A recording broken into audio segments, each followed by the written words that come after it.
我是流落在外的锦鲤千金。被找回家的第一天，家里的祖坟直接爆炸，瘫痪80年的爷爷直接站起来跳科目3，可没想到功力太强，直接让亲哥的父母暴毙家中。父母的头七还没过，我的2个哥哥就迫不及待的想要将我逐出家门。然而我早就猜到了这一点，所以在父母病逝之后，就准备好了断亲协议。大哥翻看了一下断亲协议上的内容，微皱眉头，冷声对我说：“小糯米，我们只是想跟你分家而已，并不是要和你断绝关系。爸妈尸骨未寒，你弄出这份断亲协议是什么意思？”大哥表情认真，好像真的不想跟我断亲。如果被人知道了，咱们宋家肯定会被人笑，让你一个8岁的孩子自己出去生活，我和你2哥也会被人戳脊梁骨。对于大哥这种伪君子，我早就已经失望了。如果他们真的把我当成一家人的话，之前就不会这么针对我了。我仰起头，冷淡的回应他：“我已经考虑得很清楚了，宋家千金大小姐这个身份对我来说就是一道枷锁。和你们断绝关系之后，咱们以后不再往来，不再插手对方的任何事情，对我来说就是最好的结果。”大嫂冷哼，不屑地说道：“你一个8岁的孩子，心眼倒是多。我们一旦签了这份断亲协议，你跑到外面哭天抢地的表演一通，外人绝对会站在你那边。”大嫂仔细又仔细看了看我，你这种小孩鬼精鬼精的，到时候我们的名声要被你彻底弄坏了。我皱起眉头看着大嫂：“我不会跟外人提及关于断亲协议的事情的。师傅叫我弄出这份断亲协议，只是不想我再和他们有牵扯，毕竟没有我这个小锦鲤在，宋家马上就会霉运缠身。毕竟我亲手在宋氏集团公司内布置的招财进宝风水阵，被大嫂和大哥一通打砸扔掉了，说是看着影响公司的整体美观。我在家里布置的藏风纳气保平安的风水鱼池，被2哥和他的未婚妻填平了。他们看不起我，对我有偏见。从3年前我认祖归宗回到宋家的时候，他们就处处看我不顺眼，在他们看来我就是一个皮孩子，回归宋家就相当于多了一个人分家产，他们自然心中不痛快。可他们不知道的是，当年如果不是爸妈哀求，我根本不可能回宋家的。他们更不知道的是，如果不是我在家中和公司内布置的风水阵，宋家早就破产了，他们也将霉运缠身，不得善终。大哥沉声：“咱们是一家人，爸妈的头七还没过，我们不可能在这份断亲协议上签字的。”大嫂也冷笑着：“你说你不会把断亲协议的事情说出去，但你一个小孩的承诺怎么算数呢？他们既想把我撵走，让我得不到爸妈的任何遗产，又不想在断亲协议上面签字，生怕会有损他们那虚伪的好名声，我怎么可能让他们如愿呢？”我很平静地说道：“那好吧，你们要是不在断亲协议上签字，我就不可能离开宋家老宅的。我明天就继续去公司当吉祥物，还有爸妈留下的遗产，别忘了分我一份，毕竟咱们是一家人，我可是你们的亲妹妹，你们忍心看着8岁的妹妹流落街头吗？爸妈留下的股权给我分1/3，应该不过分吧？”听我这么一说，他们的脸色顿时变得难看起来。2哥的脾气火爆，直接对我破口大骂：“你还想要遗产，想屁吃呢？爸妈宠你那是以前，现在他们死了，宋家做主的现在是我们兄弟俩，你算哪根葱？一个8岁的小孩也敢提分遗产的事情？大哥，别跟他废话了，他不是想断亲吗？我成全他。”说完，2哥就快速的在断亲协议上面签了字。他的未婚妻对我阴阳怪气：“我在国外的这几年，经常听子恒提起你，小小年纪的不学好，非得弄这些坑蒙拐骗的歪门邪道。宋家这几年飞速发展，靠的不是你那些小孩子过家家的风水布置，而是宋恒兄弟俩的能力。当初也不知道你是怎么蛊惑宋叔叔和阿姨的，居然让他们信了你这小孩的胡言乱语，在家里和公司里布置什么风水法阵，还说宋家这几年能够顺风顺水都是你的功劳，真是可笑至极。”我瞥了陈燕一眼，淡声说道：“你还没嫁进宋家呢，就开始教训我了。如果我没记错的话，爸妈生前似乎没同意我2哥娶你吧？是谁死皮赖脸的说怀了我2哥的孩子，非要在我爸妈的葬礼上对我2哥逼婚的？”陈燕大怒，冲我呵斥道：“你这个牙尖嘴利的小贱人！”你没等他说完，大哥就轻咳一声，对2哥淡声说道：“这是咱家老宅，爸妈还没过头七，让你女人的嘴巴放干净点。”2哥瞪了陈燕一眼，陈燕虽然不再对我怒骂，但是他却死死地盯着我，那眼神就像是要把我吃了似的。我没搭理他，拿着断亲协议递给大哥，说道：“大哥。2哥已经签字了，该你了。”2哥不耐烦地对大哥说道：“大哥，这有什么好犹豫的啊？赶紧签字，尽快把他撵走。家里和公司里还有一堆事情要处理呢。”大嫂也是一个劲的给大哥使眼色，示意他赶紧在断亲协议上签字。他们担心我真的会争家产。我在这个家里待了3年的时间，一直以来都是不争不抢。我的妥协让他们觉得我是小孩很好欺负了，所以他们刚刚才不愿在断亲协议上面签字，想要保全他们的好名声，同时也吞下本该属于我的那份家产。可是现在不一样了，我不争不抢，是因为我不在乎那些身外物，并不代表我好欺负。如果我真的要跟他们争夺爸妈遗产的话，他们就算再怎么不愿意，也得将宋氏集团公司的股权分割给我一部分。这样的结果是他们绝对不愿承受的。大哥假惺惺地对我说道：“小妹，你真的决定要和我们断亲，净身出户离开宋家吗？你才8岁，断亲之后能生活吗？”我有点厌烦他的虚伪了，开口说道：“不想让我走也行。”话未说完，大哥就快速地在断亲协议上面签了字，装模作样的叹声说道：“既然你心意已决，我们也不挽留你了。以后如果在外面实在生活不下去了，记得回来，宋家的大门始终为你敞开着。”我差点恶心的吐了。今天只要我走出宋家老宅的大门，他们就绝对不会允许我再踏入这里了。他们兄弟俩是什么德行，我早就看得一一清二楚了。我收好断亲协议，正准备回我的房间收拾东西的时候，大嫂拦住了我，不屑地呸了我一口。你都已经净身出户了，就不用带走任何东西了。3年前你来的时候两手空空，如今离开的时候也不能带走我们家的任何东西。二哥点头，恶狠狠地对我说道：大嫂说的对，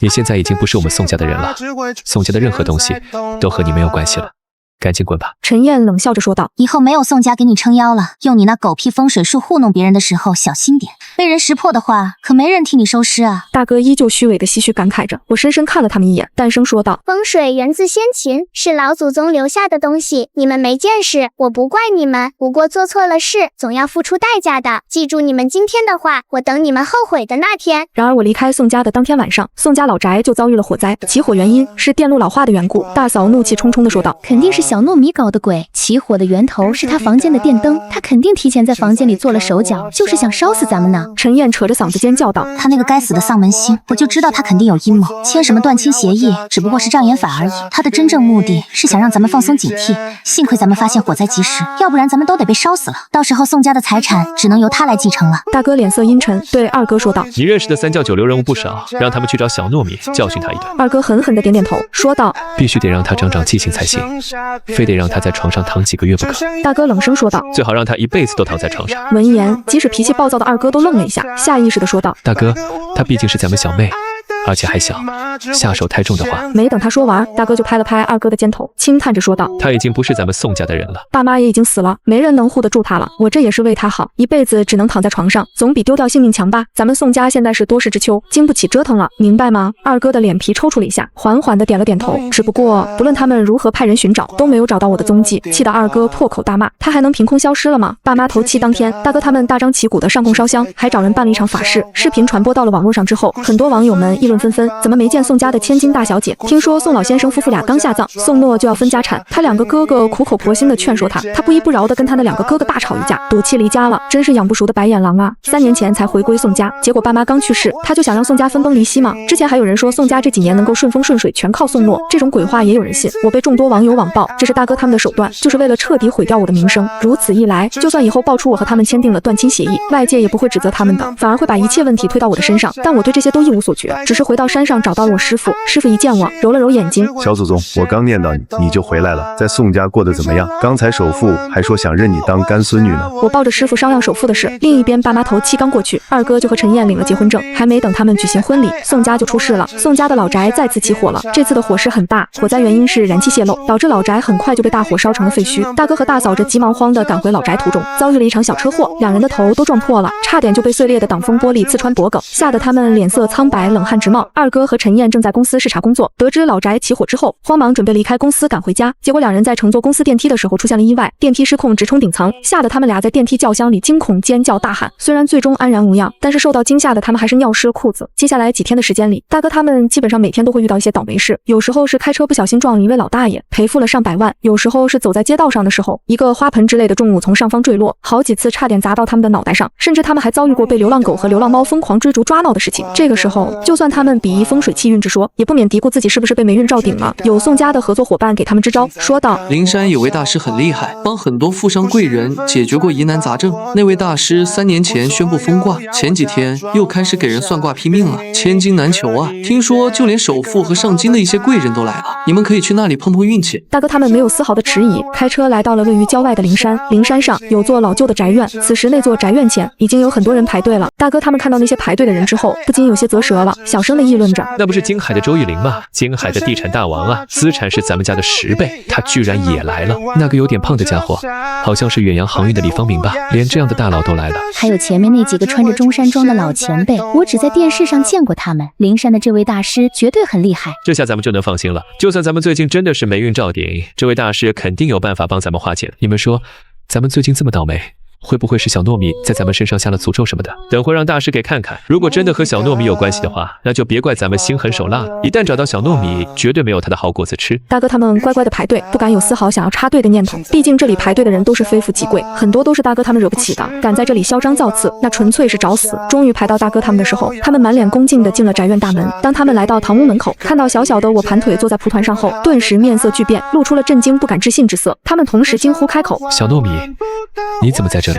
我歪着小脑袋看向门口，手指戳了戳蒲团边的小桃木剑，冷冰冰的开口：我当是谁呢？原来是宋家的叔叔伯伯们，排队这么久，不累吗？大哥的脸色瞬间变得很难看，二哥更是气得脸都红了。陈燕尖声开口：宋诺，你装什么装？谁是你叔叔伯伯？我们是你哥哥嫂嫂。我用小手托着下巴看他，眼睛眨巴眨巴。咦，我好像不认识你啊，你是谁家的阿姨呀？陈燕气得浑身发抖，他刚想冲过来，就被我师傅拦住了。师傅慢悠悠地喝了口茶，淡声说道：施主，这里是灵山，不是你撒泼的地方。再往前一步，你这辈子都别想有孩子了。陈燕的脚步顿时僵在了原地，他下意识地捂住了自己的肚子，脸色惨白。二哥连忙把他拉到身后，大哥深吸一口气，努力让自己的语气平和下来。小糯米，大哥知道之前是我们不对，我们不该那样对你，你能不能看在爸妈的份上帮帮我们？我从蒲团上跳下来，仰着小脸看他们。帮你们？我为什么要帮你们呀？大嫂挤出一个难看的笑容，蹲下身子想要摸我的脑袋。乖糯米，嫂子之前是不好，嫂子给你道歉，你帮帮我们好不好？我往后退了一步，躲开了他的手，小手背在身后，圆溜溜的眼睛里带着一丝丝的嫌弃。你的手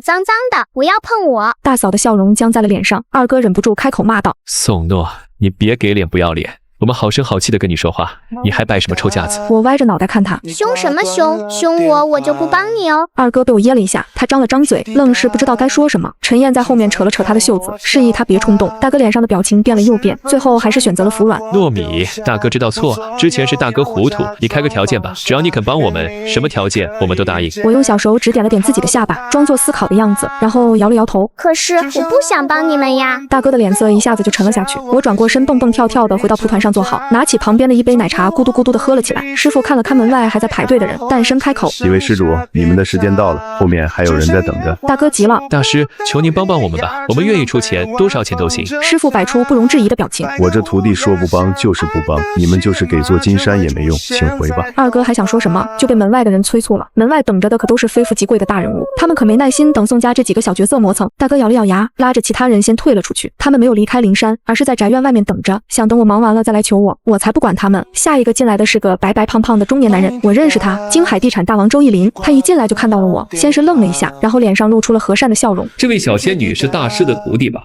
真可爱。我抬起头看他，看着我可爱的脸，周逸林忍不住笑了起来。他从口袋里掏出一颗糖递给我。小仙女吃糖吗？草莓味的哦。我眨了眨眼睛，看向师傅，师傅微微点头，我才伸出小手接过糖。谢谢叔叔。周逸林笑得眼睛都眯起来了，真乖。然后他转向师傅，恭恭敬敬地行了一礼。玄清道长晚辈周逸林，特来求道长指点迷津。师傅放下茶杯，你的事情我知道了，是你家祖坟的位置出了问题，东南方向有一条暗河改道，冲撞了你祖上的风水，所以你最近才会诸事不顺。周逸林脸上露出惊讶之色，他来之前什么都没说，师傅却一眼就看出了问题所在。道长果然神机妙算，不知该如何化解。师傅看了我一眼，我放下奶茶，从蒲团上跳下来，走到周逸林面前，扬起小脑袋打量他。周逸林被我看得有些不自在，脸上的笑容却依旧和善。小仙女看什么呢？我歪着脑袋想了想，叔叔，你最近是不是老做噩梦？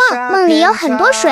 周逸林的笑容顿时僵住了，他下意识地看向师傅，师傅依旧捻着佛珠，一副高深莫测的模样。周逸林又看向我，眼神里多了几分认真。小仙女说的对，我最近确实总梦到发大水，有时候是山洪，有时候是海啸，醒来之后浑身都是冷汗。我点点头，那就对了。叔叔，你老家是不是在山里？小时候经历过一场洪水。周逸林的脸色变了，他的呼吸都急促了几分。小仙女，你怎么知道的？我眨眨眼睛，叔叔，你说话的时候眼睛会往左下方看，这是回忆过去的表现。而且你刚才听到水这个字的时候，瞳孔收缩了一下，说明你对水有心理阴影。周逸林愣住了，师傅在旁边轻咳一声，我这徒弟从小跟我学读心术，看人很准的。周逸林恍然大悟，随即脸上露出敬佩之色。原来如此，大师傅徒弟都是高人。我继续说道，叔叔，你最近生意不顺，不是因为什么风水问题，是因为你太焦虑了，焦虑影响了你的判断力，让你做了几个错误的决定。周逸林沉默了，他似乎在回想什么。我掰着手指头数给他听，你3个月前拒绝了一个看起来风险很大，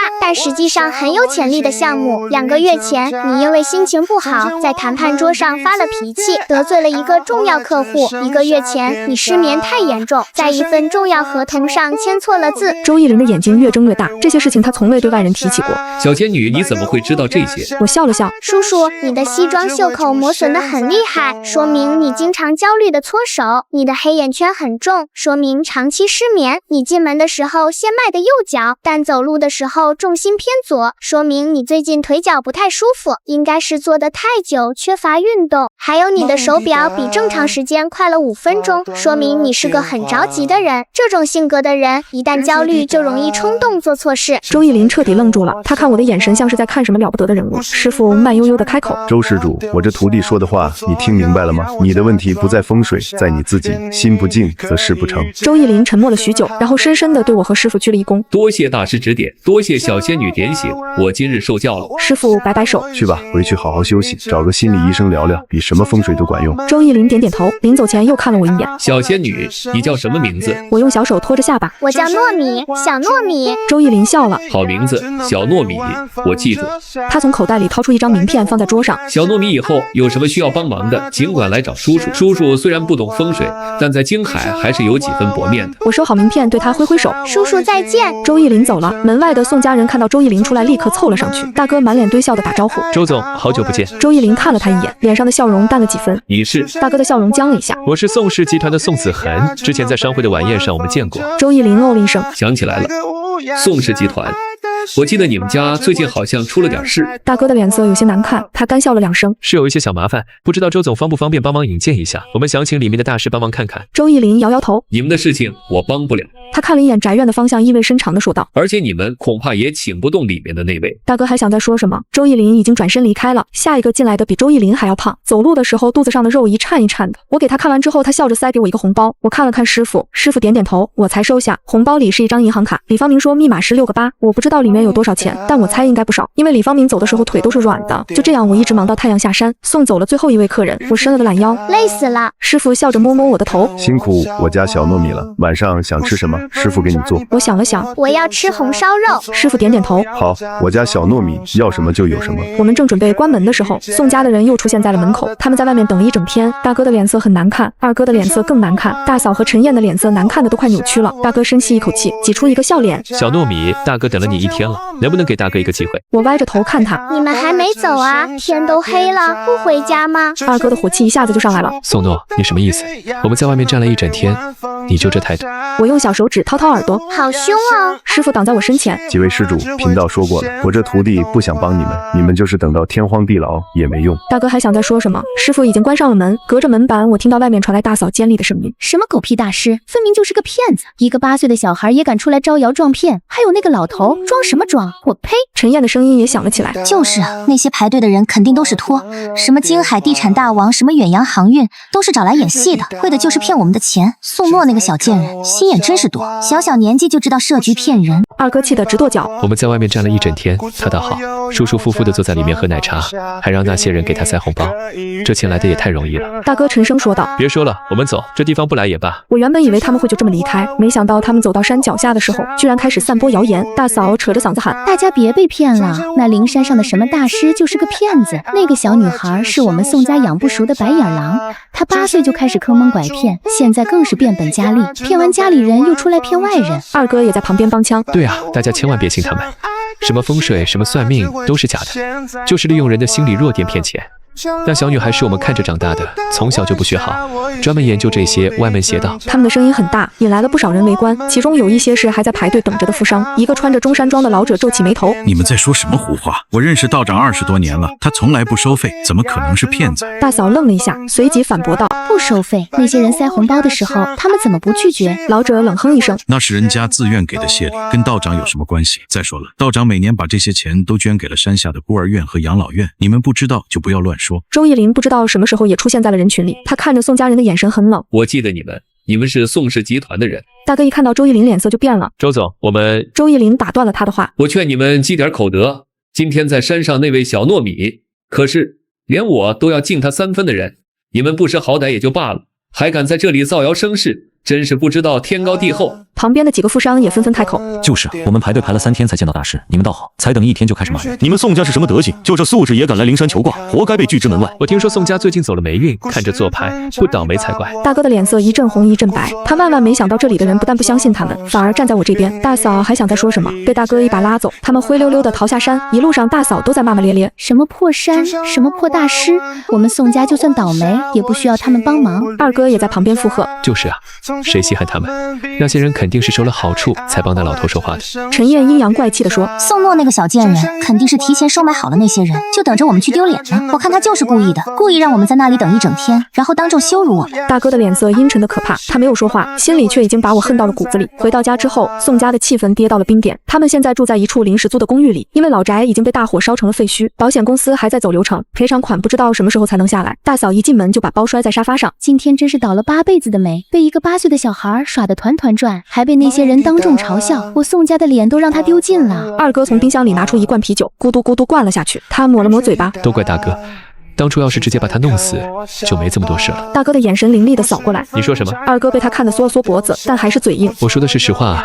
当初是你说要把他打成残废，让他一辈子躺在床上，结果呢，人没找到不说，现在反倒让他骑到我们头上。大嫂也趁机落井下石。子轩，你这个大哥当的也太窝囊了，一个8岁的小孩都搞不定，你还能干什么？大哥的脸色变得更难看了。你们一个两个的都把责任往我身上推，怎么你们自己就没有错吗？他指着二哥，当初是谁说要把小糯米在家里和公司里布置的那些东西全扔掉的？是你。他又指着大嫂，当初是谁嫌那些东西碍眼，非要让人砸了的？是你，还有你。他指向陈燕，要不是你当初非要在爸妈的葬礼上逼婚，搞得家里鸡飞狗跳，小糯米也不至于那么快就跟我们翻脸。陈燕被说的恼羞成怒，关我什么事？是你们自己没本事，连一个小孩都收拾不了，还好意思怪我？是啊，你们就知道窝里横，有本事去找宋诺算账啊！你们敢吗？大嫂冷笑，她敢在这里阴阳怪气，却不敢在灵山上这么说话，因为她知道，在那些富商面前，她连屁都不是。二哥一拳砸在茶几上，吵什么吵？现在最重要的是想办法解决公司的问题。陈燕，你不是说你有路子吗？赶紧想想办法。陈燕翻了个白眼，我又不是神仙，公司现在这个烂摊子，我能有什么办法？再说了，我现在还怀着孕呢，你们别什么事都指望我。大嫂嗤笑一声，怀孕？你整天把怀孕挂在嘴边，你肚子里那块肉到底是不是子轩的还不一定呢。陈燕一下子跳了起来，你说什么？你再说一遍。大嫂也站起来，怎么被我说中了心虚了？我早就觉得你不对劲，你是什么时候怀上的？爸妈葬礼那天，你说你怀孕了有1个月，可是1个月前子轩明明在国外出差，他怎么让你怀上的？是隔空的吗？陈燕的脸色一下子变得惨白，她尖叫着扑向大嫂，你胡说八道，我要撕烂你的嘴！两个女人扭打在一起，二哥赶紧上前拉架，大哥却站在原地没动，他的眼神深沉地看着这一切，不知道在想什么。最后还是大嫂的丈夫，也就是大哥把两人分开了。他冷冷地看着陈燕，小婉嫂子的话虽然难听，但我觉得你有必要解释一下，你和子轩到底是什么时候的事？陈燕被他看得心虚，他躲闪着目光，你们干嘛这样看我？我跟子轩是真爱，肚子里的孩子当然是子轩的。二哥的脸色也变了，他虽然脾气暴躁，但并不傻。大嫂刚才说的话提醒了他，1个月前他确实在国外，那段时间他忙得连觉都睡不好，更不可能跟陈燕有什么亲密接触。小婉，你老实告诉我，孩子到底是谁的？陈燕的眼泪一下子涌了出来。子轩，你怎么也不相信我？我说了，孩子是你的就是你的，你要是不信，我们可以去做亲子鉴定。二哥冷哼，好，那就去做。陈燕愣住了，她没想到二哥会这么干脆。她原本以为只要自己一哭，二哥就会心软，没想到他居然真的要去做亲子鉴定。她有些慌了。子轩，你真的要去做吗？二哥斩钉截铁。当然。大嫂在旁边煽风点火，看看他那心虚的样子，我看这孩子10有89不是子轩的。子轩，你可得擦亮眼睛，别被这个女人骗了。陈燕气得浑身发抖，她指着大嫂骂道：“你闭嘴！你算什么东西？你自己不也是靠肚子上位的吗？你有什么资格说我？”大嫂的脸色一变，你说什么？陈燕冷笑，我说你当年也是怀了大哥的孩子才嫁进宋家的，你跟我有什么区别？我们都是一路货色，你装什么清高？大嫂被气得说不出话来，她抬手就要打陈燕，被大哥一把拦住。够了，都别吵了。她揉了揉太阳穴，现在不是吵架的时候，公司的问题还没解决，你们再这样闹下去，宋家就真的完了。二哥深吸一口气，压下心中的怒火。大哥说的对，其他的事情以后再说，现在最重要的是解决公司的问题。陈燕见状松了一口气，她悄悄地抹了抹眼泪，决定先把亲子鉴定的事情拖一拖，趁这段时间，她得想办法给自己留条后路。当天晚上，陈燕趁所有人都睡着的时候，悄悄地打开电脑，登录了公司的财务系统。她的手指在键盘上飞快地敲击着，把公司账户里的几笔小额资金转移到了自己的私人账户里。这些钱不多，每笔都只有几万块，加起来也就100来万，但蚊子再小也是肉，她得为自己打算，万一二哥真的要跟她撕破脸，她至少还有这些钱傍身。做完这一切，她悄悄地关掉电脑，回到卧室躺下，心里却怎么也睡不着。她不知道自己这步棋走的对不对，但她知道，在宋家这个虎狼窝里，她必须学会自保。接下来的几天，宋家的情况越来越糟糕，公司接连丢了几个小项目，合作多年的供应商突然提出要终止合作，银行那边也打来电话，说宋家的贷款快到期了，让他们准备好还款。大哥焦头烂额，他想起之前有个合作伙伴说过灵山的大师很厉害，既然灵山的路走不通，那就找别人。他让二哥去打听，看看还有没有其他的风水先生能帮忙。二哥很快就找到了一个，是在城中村的小巷子里摆摊的，穿着一身脏兮兮的道袍，面前摆着一块写着铁口直断的布。二哥把宋家最近的遭遇跟他说了一遍，那风水先生捋着山羊胡，一副高深莫测的模样，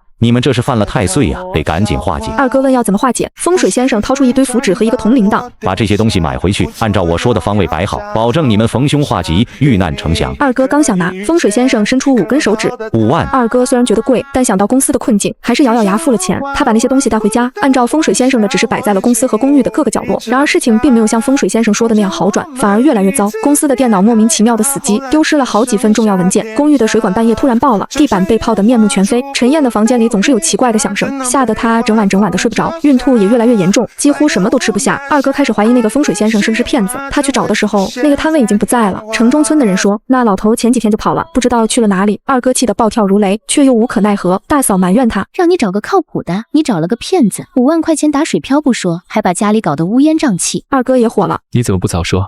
当时你不也同意了吗？两人又吵了起来。大哥实在受不了了，重重地拍了一下桌子，都给我闭嘴！他深吸一口气，我有个主意，我们去把爸妈留下的遗产找出来，他们不可能什么都没留下。老宅虽然烧了，但地下室应该还有东西。大嫂眼睛一亮，对啊，我怎么没想到，爸妈当年那么宠小糯米，肯定给他留了不少好东西。我们去找找，说不定能找到值钱的宝贝。于是第2天，大哥和大嫂带着几个工人回到了老宅的废墟。他们在废墟里翻找了一整天，翻出了一些烧焦的家具和破碎的瓷器，却什么值钱的东西都没找到。大嫂不甘心，她想起爸妈的遗嘱。遗嘱，我们去公证处看看遗嘱。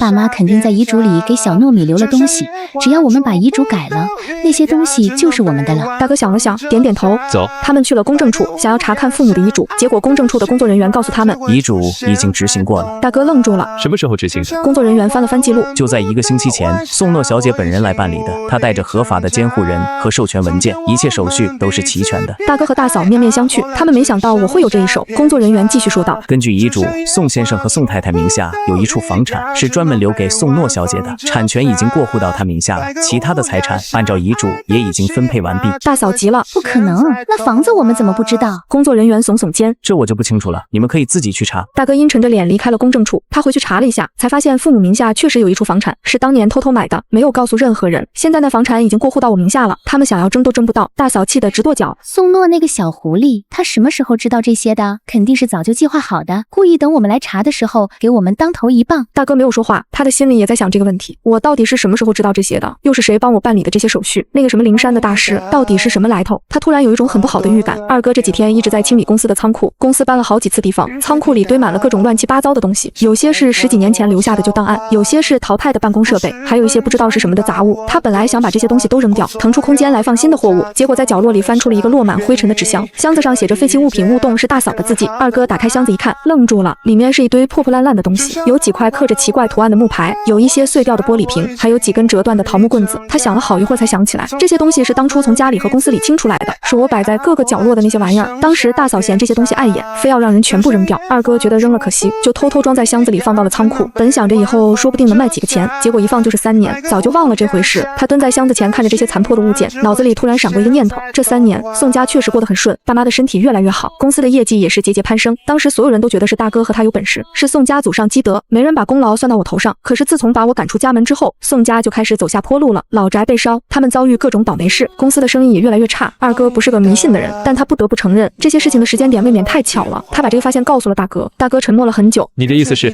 小糯米那些乱七八糟的东西真的有用？二哥点点头。我也不确定，但你想想，当初他在公司里摆了那些东西之后，咱们的第一个大项目就谈成了。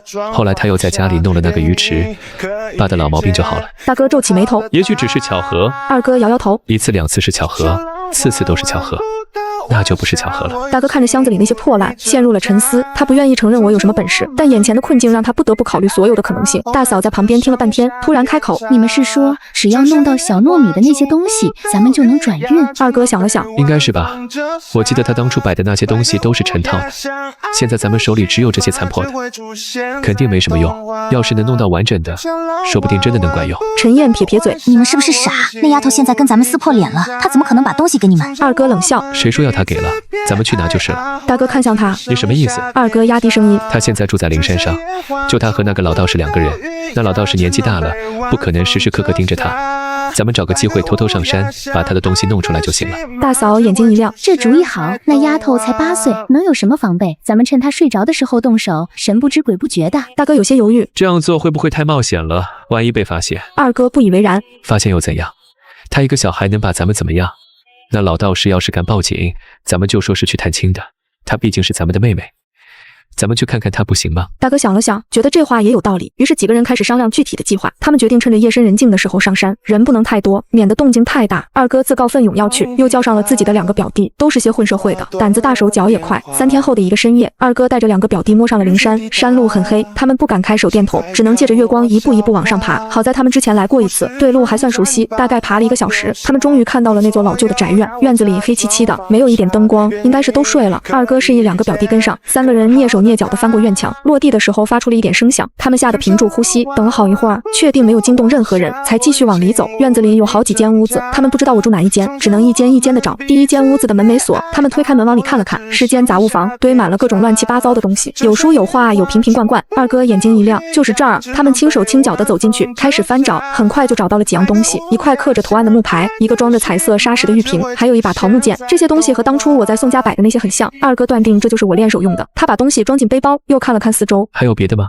一个表弟指了指角落，那儿还有个箱子。二哥走过去打开一看，里面是一些普通的杂物，没什么值钱的。他摇摇头，算了，就这些吧，够用了。3个人原路返回，翻过院墙，连夜下山。等他们回到家的时候，天都快亮了。大哥和大嫂早就等得心焦，看到二哥平安回来，都松了一口气。东西弄到了吗？二哥把背包往桌上一放，拿出那几样东西，都在这儿呢。大嫂凑过去看，只有这些。二哥点点头，够用了。当初他在咱们家摆的也就这几样，只要照着摆，应该就能管用。大哥拿起那块木牌，翻来覆去的看，上面的图案他一个也看不懂。这怎么摆？二哥挠挠头，这个我也不太清楚。大嫂不耐烦了，管那么多干嘛？随便摆不就行了？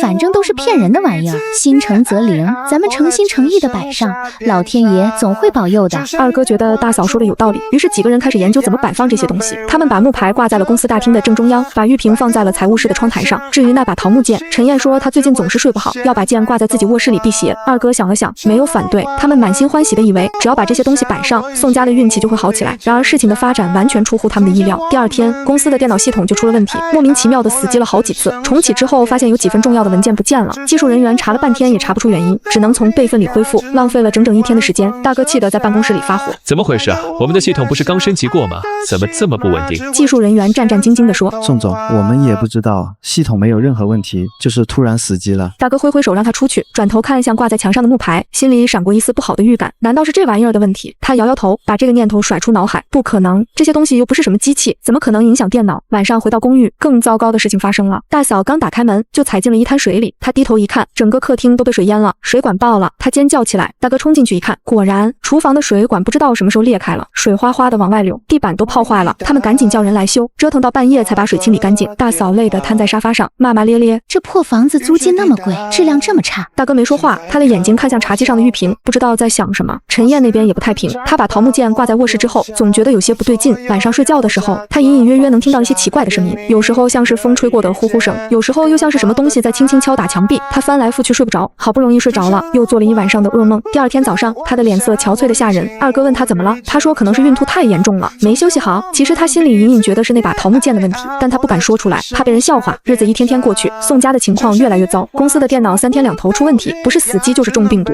技术人员换了一批又一批，都找不到原因。公寓的水管修好了又爆，爆了又修，物业都来了好几次，怀疑是管道老化的问题。可这房子明明是新建的，怎么会老化？陈燕的情况更严重，她的孕吐越来越厉害，几乎什么都吃不下，整个人瘦了一大圈。医生说是妊娠反应，让她好好休息，可她每天晚上都睡不好，怎么休息？有一天晚上，她实在受不了了，跑去找二哥。子轩，我觉得那把剑有问题。二哥正在玩手机，头也不抬地问，什么问题？陈燕支支吾吾，我也说不清楚，就是感觉自从把它挂在房间里，我就老是睡不好，总觉得有什么东西在盯着我。二哥抬起头，一脸嫌弃地看着他，你是不是怀孕怀傻了？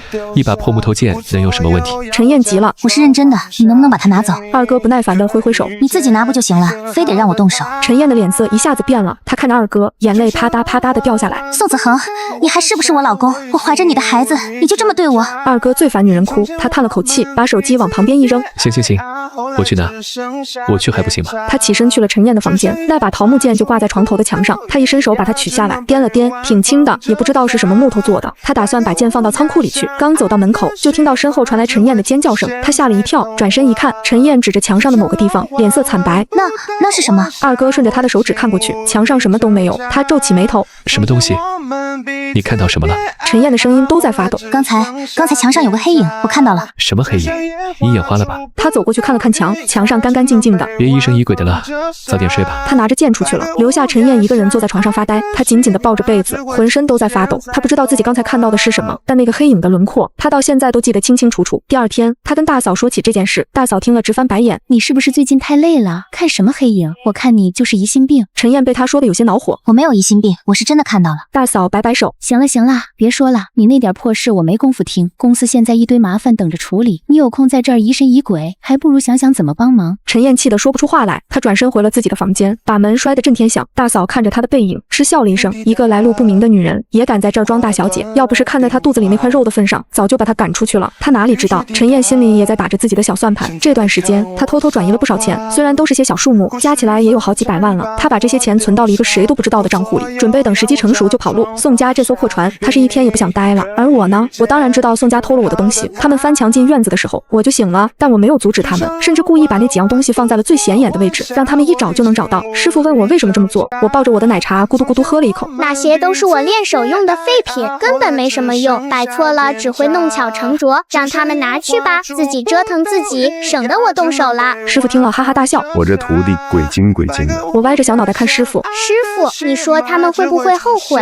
师傅摸摸我的头，后悔是肯定，只不过到时候就算后悔也晚了。我点点头，继续喝我的奶茶，真好喝。宋家的人不知道，他们偷走的那些东西是我故意留给他们的，那些木牌、玉瓶、桃木剑都是我小时候练手用的半成品，没有经过完整的处理，根本不能随便乱摆，更何况他们连基本的摆放规则都不懂，就这么胡乱往家里一放，不出问题才怪。这就像是小孩子拿到了一把没有开刃的刀，刀本身没有杀伤力，但如果用错了方法，照样能伤到自己。我不需要做任何事，只需要等着看好戏就行了。师傅说的对，这个世界上最大的暴力就是让一个人自食其果。宋家的人很快就会明白这个道理。几天后，宋家又出事了。大哥在公司开会的时候，投影仪突然爆了，玻璃碎片差点砸到他的眼睛，在场的人都吓了一跳。大哥更是惊出了一身冷汗，他开始怀疑是不是真的跟那些东西有关系，但他不敢说出来，怕被人笑话。二哥也遇到了麻烦，他开车出门的时候，轮胎连续爆了2次。修车店的老板说，这胎是新换的，不可能有问题，可能是路上扎了钉子。但二哥仔细检查了轮胎，上面连个洞都没有。大嫂最近也不太平，她走在公司楼下的时候，一块广告牌突然掉下来，差点砸到她的头，她吓得尖叫连连。回家之后大病了一场。陈燕的情况更糟，她的孕吐越来越严重，已经到了吃什么吐什么的地步。医生说再这样下去对胎儿不好，让她住院观察。她躺在医院里，心里又怕又恨，恨我恨得咬牙切齿。她觉得这一切都是我搞的鬼，可她又没有证据，只能躺在病床上生闷气。宋家的人开始互相埋怨，大嫂骂二哥不该去偷那些东西，二哥骂大哥当初同意了这个计划，大哥骂他们2个执行不力，3个人吵成一团，谁也不服谁。只有陈燕躺在医院里，冷眼看着这一切。她知道宋家完了，彻彻底底的完了，而她得赶紧为自己找一条后路。陈燕躺在医院里盘算着后路的时候，我正坐在师傅的院子里晒太阳，手边放着一杯温热的蜂蜜柚子茶，是师傅特意给我泡的，说小孩子不能老喝奶茶，对牙齿不好。我乖乖听话，虽然心里还是想念草莓味的。师傅坐在我旁边翻看一本泛黄的古籍，时不时抬头看我一眼，眼神里带着一丝担忧。我知道他在想什么，他在担心宋家的人会不会再来找麻烦。其实我一点都不担心，宋家现在自顾不暇，哪还有精力来对付我？更何况他们偷走的那些东西正在一点一点的反噬他们，这就是风水的有趣之处，用对了能造福，用错了就是灾祸。他们不懂，非要乱摆，怪得了谁呢？师傅突然开口说，首富家的管家又打电话来了，问我什么时候方便去他们家做客。我歪着头想了想，首富就是那个周爷爷吧？师傅点点头说对，周家老爷子金海首富，身家几百个亿，他有个孙子病了好几年，看遍了名医都没用，想请你去看看。我抿了抿嘴，周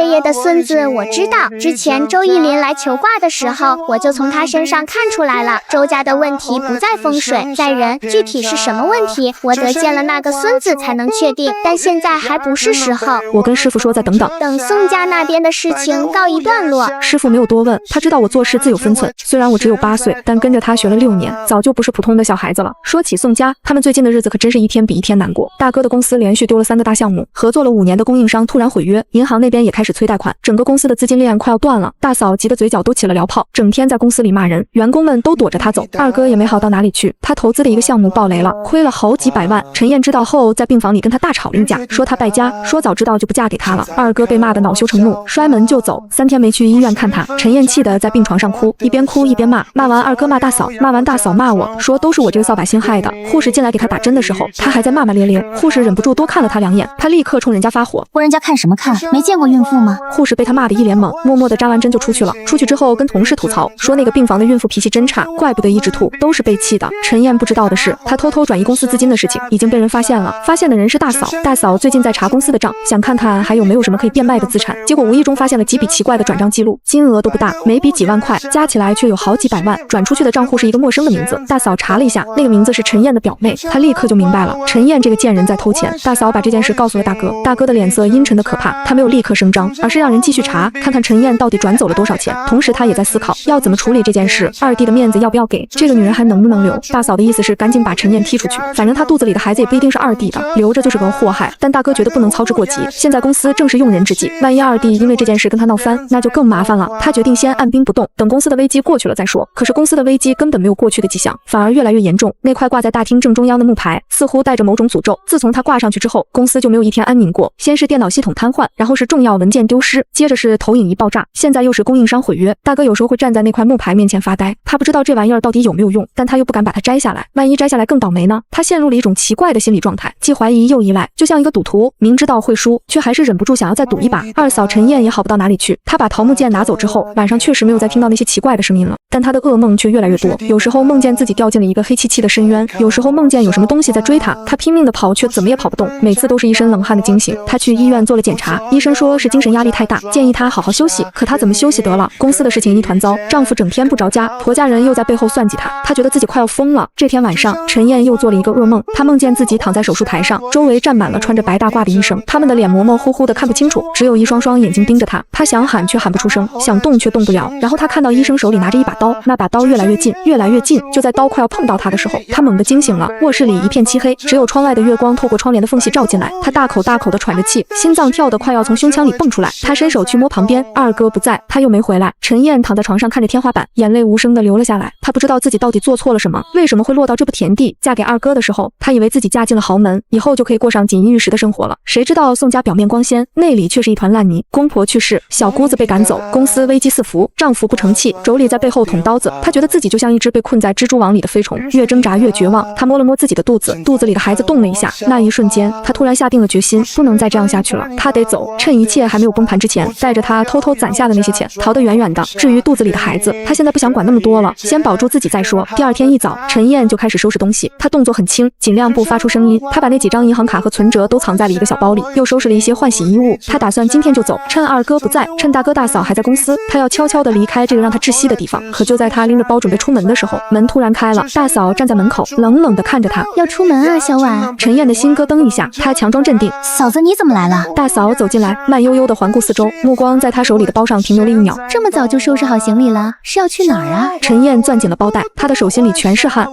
我想回娘家住几天，最近身体不太舒服，想回去养养。大嫂笑了，那笑容看起来却一点温度都没有。回娘家啊？那正好，我送你。陈燕摇头说不用了，她打车去就行。大嫂的笑容更深了，她伸手一把夺过陈燕手里的包，陈燕惊叫着想抢回来，大嫂一个闪身躲开，把包打开，里面的东西哗啦啦掉了一地，几张银行卡、几本存折，还有一个装着现金的信封。大嫂低头看着地上的东西，脸上的笑容慢慢消失了。我就说嘛，你这么着急要走，原来是想卷钱跑路啊！陈燕的脸色刷得白了，她张了张嘴想解释，却不知道该说什么。大嫂蹲下身，一张一张的捡起那些银行卡。好家伙，这么多卡，里面有多少钱啊？陈燕的腿开始发软，她扶着墙，声音都在颤抖。那是我自己的钱。大嫂站起来，一巴掌扇在她脸上，啪的一声，响亮又清脆。你自己的钱？你哪来的钱？你嫁进宋家的时候，穷得连嫁妆都没有，现在倒好，转眼就有几百万的身家了。你当我是傻子吗？陈燕捂着脸，眼泪止不住的流。嫂子我……大嫂又是一巴掌，这一巴掌扇在另一边脸上。你偷公司的钱，以为我不知道？你那个表妹的账户，我早就查清楚了，加起来300多万，你可真有本事啊！陈燕的腿一软，直接瘫坐在地上。她知道完了，彻底完了。大嫂掏出手机，拨通了大哥的电话。子轩，我在二弟家，你过来一趟。陈燕想跑，被我逮住了。电话那头传来大哥的声音，他说知道了，马上就到。大嫂挂了电话，居高临下的看着瘫坐在地上的陈燕。现在知道怕了，早干嘛去了？陈燕哭着求饶，嫂子我知道错了，我把钱还回去还不行吗？求求你放过我。大嫂冷笑，放过你？你偷了宋家的钱，还想全身而退？做梦！大哥很快就到了，他看到地上那些银行卡和存折，脸色阴沉的能滴出水来。他没有说话，只是把那些东西一样一样的收起来，然后看向陈燕。这些钱1分都不能少，还有你肚子里的孩子，我们会找医院做亲子鉴定，如果不是子恒的，你知道后果。陈燕瑟缩着，浑身都在发抖，他不敢再求饶了，因为他知道这两个人是真的会下狠手的。大哥和大嫂把陈燕带走了，带去了大哥的公寓，把他关在一个房间里，说是让他好好反省，其实就是软禁。二哥到现在还不知道这件事，他昨晚在外面喝酒喝到半夜，现在还在一个朋友家里睡着，大哥没有告诉他，他想等查清楚所有的事情再说。陈燕坐在那个小房间里，抱着自己的肚子，眼泪已经流干了，他不知道等待自己的会会是什么，但他知道肯定不会是什么好事。我听说了这件事，是师傅告诉我的。师傅虽然住在山上，但他消息灵通得很，山下发生的事情，他总能第一时间知道。我坐在蒲团上，一边吃着师傅刚做好的桂花糕，一边听他说宋家的最新八卦，陈燕被抓了。他可真蠢，偷钱也不知道藏好一点。师傅笑着摇摇头，贪心的人总是这样，自以为天衣无缝，其实到处都是破绽。我咬了一口桂花糕，软软糯糯的，甜得刚刚好。那他现在被关起来了，他肚子里的孩子怎么办？师傅叹了口气，谁知道呢？宋家那几个人心狠着呢。我沉默了一会儿，虽然陈燕对我很坏，但她肚子里的孩子是无辜的。如果那个孩子真的是二哥的，那就是我的侄子或者侄女。可是我已经跟宋家断亲了，那个孩子跟我没有任何关系，我管不了那么多。我继续吃我的桂花糕，心里想着因果轮回，报应不爽，陈燕种下的因，现在该自己尝尝果了。这时院子外面传来脚步声，有人来了。师傅起身去开门，我跟在他身后，探出小脑袋往外看。门外站着一个穿着黑色西装的中年男人，他的头发梳得一丝不苟，皮鞋擦得锃亮，一看就是有身份的人。他看到师傅，恭恭敬敬地鞠了一躬。玄清道长，晚辈周正奉家父之命，特来拜访。周正，也就是首富周老爷子的小儿子，周逸林的弟弟。师傅侧身让他进来。周正走进院子，一眼就看到了站在师傅身后的我，他的眼睛亮了一下。你就是糯米小姐吧？我点点头。周叔叔好。他笑了，笑容很温和。家父让我来请你去家里做客，他说很想见见你。我看向师傅，师傅微微点头。我知道师傅的意思，周家的邀请不能一直推，该去还是得去。而且我对周家那个生病的孩子也有点好奇，听说病了好几年，看遍了名医都没用，到底是什么病能让京海首富家都束手无策？我想了想，对周正说：好呀，我什么时候去？周正喜出望外。如果糯米小姐方便的话，现在就可以。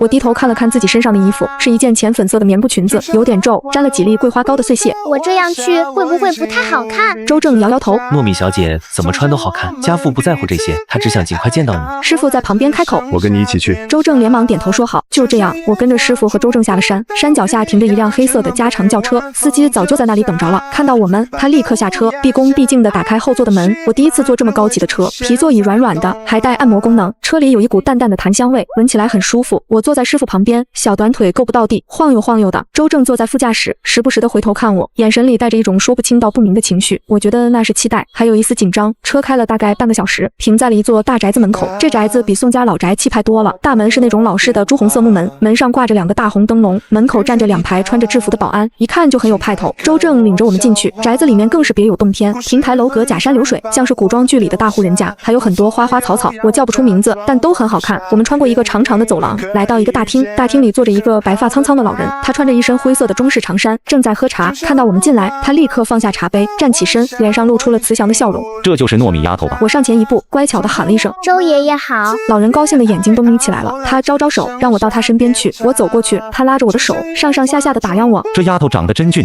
跟我年轻时候见过的一个人很像。他说的那个人是谁？我不知道，但我从他的眼神里看到了真诚的喜欢。他不是装的，是真的喜欢我。老人拉着我坐下，吩咐佣人端点心上来。不一会儿，桌上就摆满了各种各样的甜点，有小蛋糕，有马卡龙，有巧克力，还有很多我没见过的东西。我的眼睛一下子就亮了。师傅在旁边轻咳了一声，示意我注意形象。我收回目光，端端正正的坐好。周爷爷却笑了：玄清道长不必如此，小孩子嘛，就该吃就吃。糯米丫头，你想吃什么，只管拿，在周爷爷这里不用客气。我看向师傅，师傅微微点头，我这才伸出小手，拿了一块草莓小蛋糕，咬了一口。师傅和周爷爷在旁边说话，我一边吃一边听，听到了很多关于周家的事情。周爷爷今年82了，身体还很硬朗，但自己的孙子周燕青今年14岁，从小就聪明伶俐，是周家精心培养的继承人。可是6年前，周燕青突然生了一场怪病，整个人变得沉默寡言，不愿意说话，不愿意见人，成天把自己关在房间里，看遍了国内外的名医，都查不出问题。有的说是自闭症，有的说是抑郁症，有的说是应激创伤，各种各样的说法都有。治疗方案也试了一堆，没有一个管用。周家人都快急疯了，尤其是周正，他就这么一个儿子，眼睁睁的看着儿子变成这样，却什么都做不了，那种滋味可想而知。周爷爷说到这里，叹了一口气：我听说灵山道长的徒弟有些本事，我也是没办法了，死马当活马医吧。他看向我，眼神里带着恳求：糯米丫头，你能不能帮周爷爷看看？周爷爷不白让你看，你想要什么，周爷爷都给你。我放下手里的蛋糕，认真的看着周爷爷。周爷爷，你别这样说，帮不帮忙跟报酬没关系，我得先看看那个哥哥，才知道能不能帮。周爷爷连连点头。好好好，我让人带你去。他吩咐佣人去请周燕青下来。佣人愣了一下：周爷爷，少爷他。周爷爷摆摆手，就说我请他下来。佣人领命去了。过了好一会儿，佣人回来了，一脸为难的表情。周爷爷，少爷爷说他不想见人。周爷爷的眉头皱了起来，我站起来。周爷爷，我去找他吧，我自己去。周爷爷有些犹豫，让佣人带我去。我摇摇头，不用带，告诉我房间在哪里就行。周爷爷看了看师傅，师傅点点头，周爷爷这才让人给我指了路。周燕青的房间在2楼，走廊尽头，门是关着的。我站在门口，没有敲门。我闭上眼睛，感受了一下门里面的气场很奇怪，是一种很沉很闷的感觉，就像是一潭死水，没有波澜，也没有生机。我伸出手，轻轻地敲了敲门，里面没有回应。我又敲了一下，还是没有回应。我想了想，开口说道：周燕青哥哥，我是糯米，我能进来吗？里面依然沉默，但我感觉到有一道目光正透过门缝看着我。我没有再敲门，而是蹲下身，从门缝里看了进去。果然，门缝对面有一双眼睛正看着我，那双眼睛很黑，黑的像是没有底的深渊，但同时也很清澈，清澈的能看到倒影。我对着那双眼睛笑了笑，我不是坏人哦，我就是想跟你聊聊天。门缝对面的眼睛眨了眨，然后消失了。我听到脚步声，是他走开了，我没有追，站起来靠在门框上，隔着门跟他说话。周爷爷很担心你，周叔叔也很担心你，他们都想让你好起来。里面没有声音，我继续说，我知道你不喜欢见人，我也不喜欢见人，尤其是那些假惺惺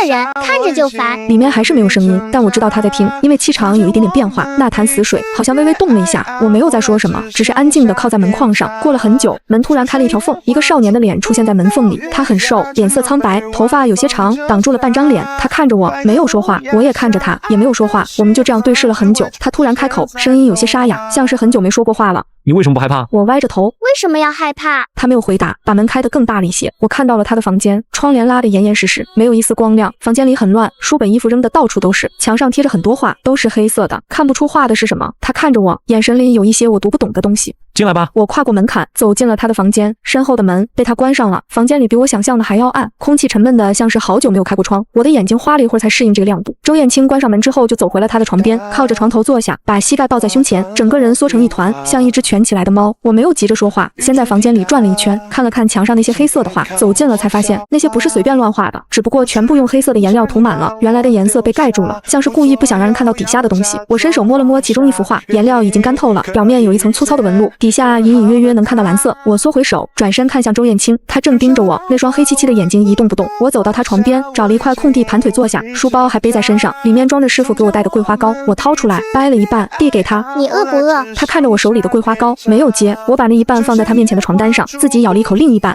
还是很好吃。房间里安静的能听到我嚼东西的声音。周燕青看了我很久，才开口问了一句：你是来治我的吗？我摇摇头，我不是医生，治不了你。她愣了一下，似乎没想到我会这么说。那你来干什么？我想了想，周爷爷请我来做客，顺便来看看你。她垂下眼睛，不说话了，我也不说话，继续吃我的桂花糕。吃完之后，我悄悄把手在她的黑衣服上擦了擦，她看了我一眼，我摆出无辜的表情。师傅看到我裙子脏了，会说我的。我在她的房间里待了差不多1个小时，她的话很少，总是我在讲。我跟她讲我在灵山上的生活，讲师傅做的桂花糕有多好吃，讲山上有一只野猫经常跑来偷吃我的零食，讲我有一次爬树掏鸟窝，结果被鸟啄了脑袋。她听着不说话，但我注意到她抱着膝盖的手松开了，腿也慢慢放了下来，整个人不再缩成一团了。后来师傅让佣人来叫我，说时间不早了，该走了。我站起来，背上书包，对周燕青说：我下次再来看你，你这么会画画，能不能帮我画一只猫？她抿着嘴，没有点头，也没有摇头，我就当她答应了。我出了房间，把门轻轻带上。下楼的时候，周爷爷和师傅都在大厅里等我。周爷爷看到我，急切地问怎么样了。我想了想该怎么跟他说。周爷爷的孙子没有病，至少没有那些医生说的那种病，他只是把自己关起来了，就像那些被涂黑的画一样，明明底下有颜色，他却偏要盖住，不让任何人看到。这种事情不是吃药能治好的，也不是看医生能解决的。他需要的是一个人，一个愿意安安静静陪着他，不逼他说话，不逼他好起来，只是陪着他的人。我跟周爷爷说他的孙子需要时间，让他不要着急，不要天天逼着他吃药见医生，该让他自己慢慢来。周爷爷听了有些失望，他大概以为我会有什么神奇的办法，能让他孙子立竿见影的好起来。但我不是神仙，我只是一个会看人的小孩。师傅在旁边帮我补了几句，说我的判断向来准确，让周爷爷再等等，耐心一点。周爷爷叹了口气，点点头，说好，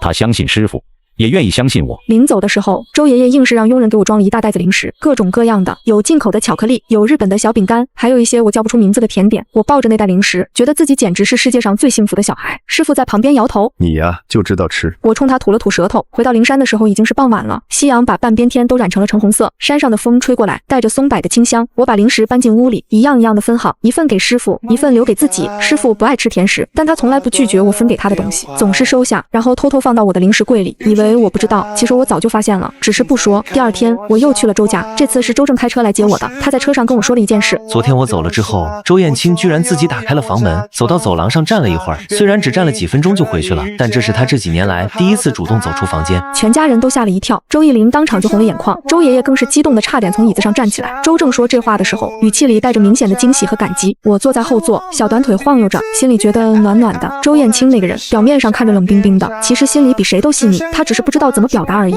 或者说他害怕表达。我到周家的时候，佣人已经把早餐准备好了，满满一桌子，有粥有面有包子有馒头，还有我昨天说好吃的那种草莓小蛋糕，一整盘全是我的。我的眼睛一下子就亮了，但还是克制着，先跟周爷爷打了招呼。周爷爷拉着我的手让我坐在他旁边，看着我吃早餐，脸上的笑容就没断过。周正和周逸林也在，他们看我的眼神都很和善，没有一点点虚假，跟宋家那些人完全不一样。宋家的人看我的时候，眼睛里只有利用和嫌弃，周家的人看我是真的把我当小孩子疼。吃完早餐，我上了2楼，敲了敲周燕青的门，这次他开门的速度比昨天快了很多，门开了一条缝，他回到床边坐下。跟昨天不同的是，今天他没有把膝盖抱在胸前，而是盘着腿坐着，手里拿着一支铅笔，还有一张白纸。我心里一动，他真的在画。我没有凑过去看，低头画我自己的。今天我画了一只小鸭子，戴着一顶很大的帽子，帽子都快把鸭子整个盖住了，只露出2只脚丫子。房间里安安静静的，只有铅笔在纸上划过的声音。偶尔我会抬头看他一眼，他很专注，眉头微微皱着，铅笔在纸上一下一下的画着。我看不到他画的是什么，但他的手不抖了，跟昨天完全不一样。过了大概半个小时，他停下笔，抬起头跟我对视了一眼，然后把画翻过来给我看，是一只猫，一只圆滚滚的橘色大猫，比我画的好看100倍，线条干净利落。猫的眼睛画的特别传神，圆圆的亮亮的，像2颗琥珀色的珠子。我看着那只猫，真心实意的说了一句好厉害。他的耳尖微微红了一下，把画递给我，送你的。我接过来，小心翼翼的捧着，像捧着什么宝贝似的。这是别人送我的第1幅画，以前在宋家的时候，没有人送过我任何东西，连我生日的时候都没有。我把画折好放进书包里，谢谢你。他移开目光，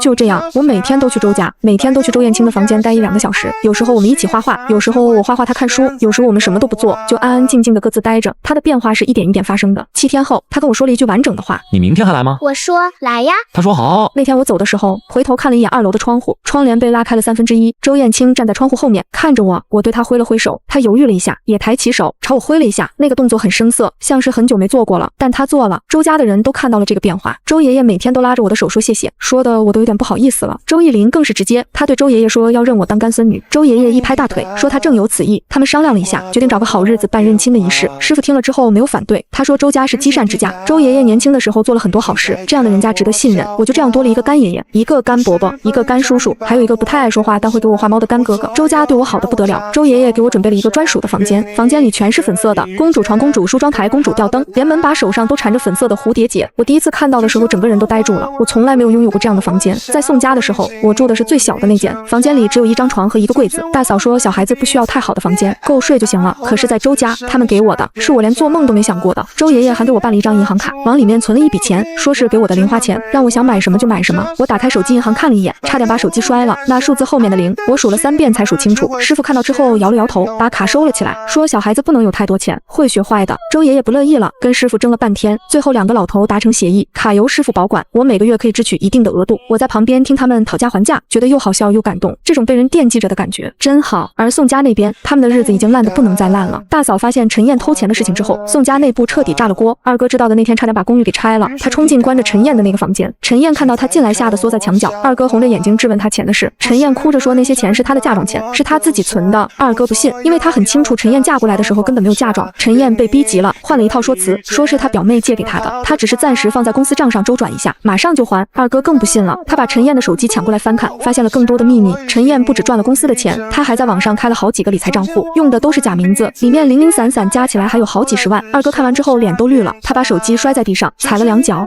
你还有什么没跟我说的？陈燕哭得上气不接下气，不停地说对不起，说他是被逼的，说他害怕宋家倒了他没有退路。二哥不想听他的解释，转身出了房间，把门反锁了。陈燕在里面哭了一整夜，第2天嗓子都哑了。大哥让人去医院给他做了亲子鉴定，结果出来那天，整个公寓都安静的吓人。报告上白纸黑字写着排除亲子关系，陈燕肚子里的孩子不是二哥的。二哥拿着报告的手在抖，他盯着那行字看了很久很久，最后把报告往桌上一拍。陈燕，你真行。他没有去找陈燕，而是直接让大嫂去处理。大嫂早就看陈燕不顺眼了，得到二哥的授权之后，他干得又快又狠，先是让律师拟了一份协议，让陈燕把偷的钱全部退回来，然后就是离婚，净身出户。陈燕哭着闹着不肯签，说她已经怀孕了，不能这样对她。大嫂冷笑着说孩子又不是宋家的，关宋家什么事？陈燕又说她知道宋家很多秘密，如果他们逼她太狠，她就把这些秘密全部捅出去。大嫂听了不但没怕，反而笑了。你知道什么秘密？说来听听。陈燕被他这个反应搞得愣住了。她仔细一想，自己其实也不知道什么真正的秘密。她说的那些所谓的秘密，不过是宋家兄弟俩赶走我的事情。可这件事网上早就传遍了，而且舆论还站在宋家那边，因为大哥提前做了准备，把我塑造成了一个忘恩负义的白眼狼。陈燕手里根本没有什么能威胁到宋家的东西。她意识到这一点之后，整个人都垮了。最后她还是在协议上签了字，退了钱，也签了离婚协议。大嫂让人把她送出了公寓。陈燕拎着一个行李箱站在公寓楼下，脸上的妆哭花了，头发乱糟糟的，肚子已经有点显怀了。她站在那里，不知道该去哪里。她没有家，父母早就跟她断了联系，朋友也没有几个，来回就那么几个酒肉朋友。现在落难了，谁也不愿意搭理她。她在路边站了很久，最后打了一辆出租车，去了一个廉价的旅馆，在旅馆的床上躺了一整天，盯着天花板发呆。陈燕的事情解决了，但宋家的麻烦远远没有结束，公司的情况越来越糟，这个月的营业额比上个月又跌了2成，好几个大客户都取消了合同，说是对宋家的管理能力失去了信心。大哥急得嘴上都长了泡，天天在公司待到半夜。二哥也收起了往日的混不吝，开始认真的跟着大哥处理公司事务，但他毕竟没什么经验，很多事情根本帮不上忙，反而越帮越乱。有一次二哥自作主张去找一个新客户谈合作，结果因为不懂行情报了一个离谱的价格，把对方直接给吓跑了。大哥知道之后在办公室摔了一个杯子，二哥梗着脖子说他也是好心，两兄弟冷战了3天，大嫂在中间调和来调和去，最后把自己也搭了进去。大哥嫌他多管闲事，他嫌大哥不领情，两口子也开始吵，整个宋家上上下下全在吵，没有一天安宁。更要命的是，那些被他们偷回来胡乱摆放的东西还在持续的给他们找麻烦。那块挂在公司大厅的木牌，有天晚上不知道怎么回事自己掉了下来，砸碎了前台的玻璃柜，碎玻璃溅了一地。保洁阿姨第2天早上来打扫的时候吓了一跳，大嫂让人把木牌重新挂上去，可是挂上去没2天又掉了，这回砸的是一盆绿萝，花盆碎了，土洒了一地。大嫂有点发毛，让人用最粗的钉子把木牌钉死在墙上，这次是没再掉，但公司的中央空调莫名其妙的坏了，修了3次都修不好。大夏天的，办公室里闷得像个蒸笼，员工们怨声载道，好几个骨干直接提了辞职，说这个公司风水不好，不想待了。大嫂听到风水2个字，脸色一下子变得很难看。她现在最怕听到的就是这2个字，因为每次听到，她都会不由自主地想起我那个被她赶出家门的8岁小丫头。她不愿意承认，但心里隐隐有一个声音在说，也许那个小丫头说的是真的，也许宋家这几年的好运真的跟她有关系。大嫂使劲甩了甩头，把这个念头甩出去，不可能，绝对不可能，一个8岁的小孩能有什么本事？都是巧合，一定是巧合。她不断地给自己做心理建设，但现实却一次又一次地打她的脸。公司的问题还没解决，家里又出事了。二哥半夜起来上厕所，迷迷糊糊地踩到了放在客厅角落里的那个玉瓶，玉瓶碎了，里面的彩色砂石洒了一地。二哥的脚底被碎片扎了一个口子，流了不少血。大嫂起来一看，先是心疼了1秒，然后就开始骂二哥走路不带眼睛，骂那个破玉瓶放在那里碍事。骂完又蹲下去收拾碎片，结果手又被划了一道，2个人都挂了彩，坐在沙发上互相看着对方，又气又无奈。大哥从房间里出来，看到客厅的惨状，沉默了很久。他走过去，把地上剩下的砂石和碎片全部扫进了垃圾桶，然后对大嫂和二哥说：“把公司那块木牌也摘了吧。”大嫂和二哥愣住了，大哥的声音很平静：“那些东西是小糯米的，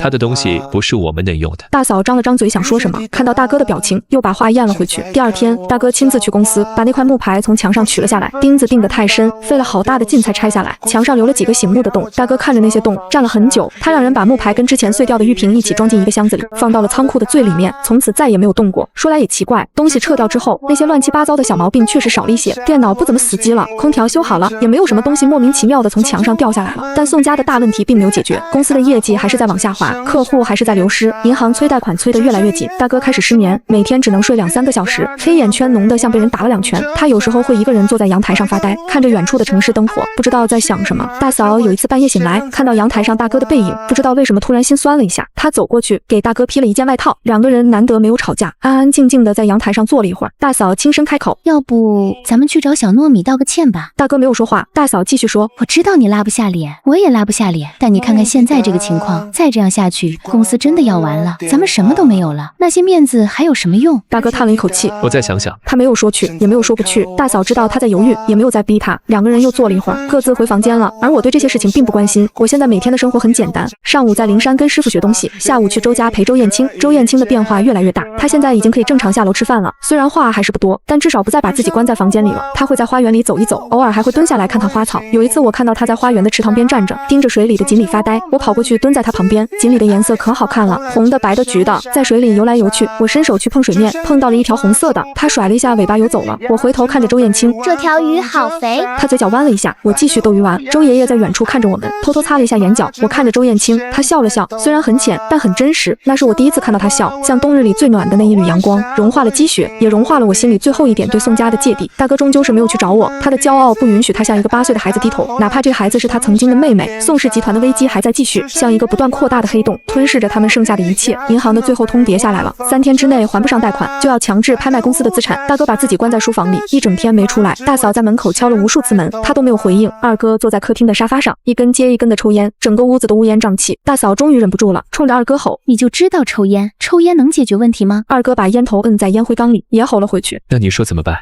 大哥不肯去，我们能怎么办？大嫂的眼泪一下子就下来了。宋子恒，我当初真是瞎了眼才会嫁给你。二哥愣了一下，眼里的怒火慢慢熄灭了，变成了疲惫和颓然。他没有再吵，只是坐回沙发上，双手插进头发里，痛苦的呻吟：“我错了，嫂子，我真的错了。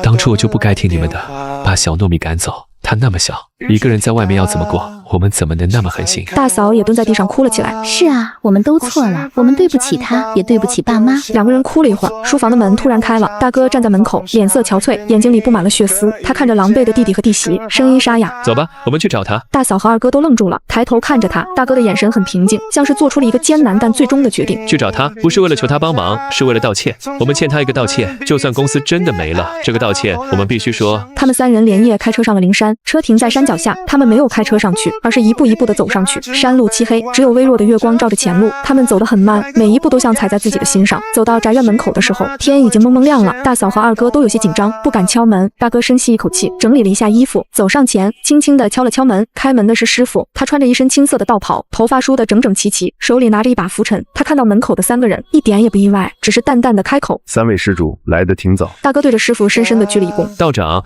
我们是来找小糯米的，我们想跟他道个歉。”师傅的目光从他们3人脸上一一扫过。道歉？现在才来道歉，不觉得晚了吗？二哥的脸一下子红了，他往前走了一步，扑通一声跪在了地上。道长，我知道错了，我们真的知道错了，求您让我们见见小糯米吧，我想当面跟他说声对不起。大嫂也跟着跪了下来，眼泪止不住的流。大哥虽然没有跪，但也把腰弯得很低。道长，我们不求他原谅，也不求他帮忙，我们只是想弥补我们犯下的错。师傅看着他们，沉默了很久，最后他叹了口气，侧身让开了一条路。进来吧，他在后院。我正在后院的石桌上画画，周燕青坐在我对面，也在画。他画的是池塘里的锦鲤，红色的那条，阳光照在他身上，他的侧脸看起来很柔和。听到脚步声，我抬起头，看到了站在院门口的大哥他们看起来很狼狈。大哥的西装皱巴巴的，眼窝深陷，大嫂的眼睛又红又肿，头发也有些乱。二哥跪在地上，头埋得很低。我放下笔，静静地看着他们。周燕青也停下了笔，他看了看我，又看了看门口那3个人，然后他默默地站起来，走到我身边，像一棵树一样安静地陪着我。大哥他们也看到了周燕青，他们不认识他，但能感觉到他身上那种与生俱来的贵气，那不是宋家这种暴发户能有的气质。大哥的眼神暗淡了一下，他带着大嫂和二哥走过来，停在离我们几步远的地方。大哥开口，声音干涩：“小糯米。”我没有说话。二哥抬起头看着我，眼泪流了满脸。小妹，